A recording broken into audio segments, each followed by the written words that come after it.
আপনি কয়টা ছেলে মেয়ে পড়াশোনা করেছেন? আজকে আপনাদের একটা বিষয় আমি জানিয়ে রাখতে চাই এবং একটি বিষয় শোনাতে চাই। গলাচিপার যে ঐতিহ্যবাহী জিনিসগুলো, যে স্মৃতিময় জিনিসগুলো, সেটি আমরা সব সময় আপনাদেরকে গ্রিন বাংলা টিভির পর্দায় দেখানোর চেষ্টা করছি।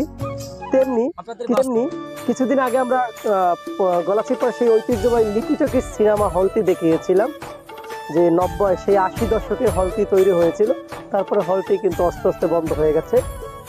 যখন আমরা লিপি টকিজ সিনেমায় আসতাম ছবি দেখতে, তখন এই যে কালাচান আমাদের মুরব্বী রয়েছে, আমরা এনাকে দেখতাম সেই সিনেমা হলে এই সন্তেশ উনি বিক্রি করতেন।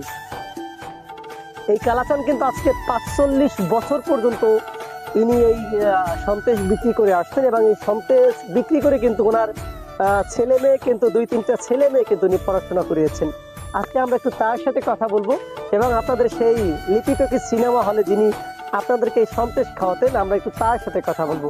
দর্শক, কালাচান কুণ্ড, আমি 45 বছর আমি সন্দেশ বেচি। ওকে, আপনি কি এখনো সন্তেশ বিক্রি করেন? এখন সন্দেশ বেচি। হল হাল চলে, এই গেল আমার বেচে কিনা ভালো হচ্ছে। হ্যাঁ, এই বন্ধ হয়েছে এখন আর আপনি কি চান আমার লিখে এই সিনেমাটা চালু? না, এখন তো নাই। না।